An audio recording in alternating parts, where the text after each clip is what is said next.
mult!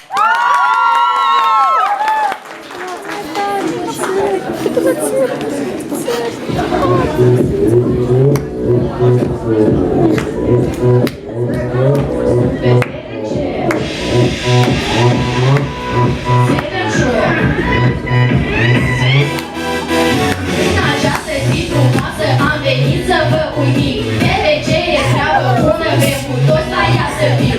Am muncit noi zi și noapte ca să ne aflăm aici. TVC e treabă bună, nu e glumă pentru mici. Și mai vrem ca să vă spunem ceva foarte important, ceva foarte amuzant și puțin chiar e șocant. Ne numim noi șoc de aceea că suntem toți energii și vrem să ne oprim cu toți și să vă înviorați. Dragii noștri, țineți unii pe rugăm.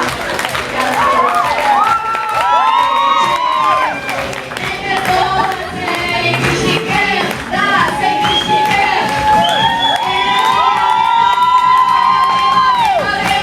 Avem! Super TVC!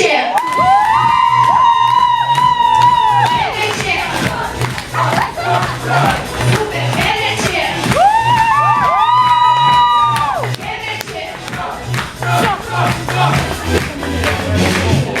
Opa, Gangnam Style!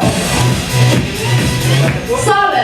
Noi vă salutăm și din suflet vă rugăm pumnii pentru noi să țineți și pe noi să ne susțineți! Am venit la TVC ca să demonstrăm că suntem cei mai buni, cei mai deștepți și într-un final să vină respectiv cei mai buni. Echipa noastră urează mult succes!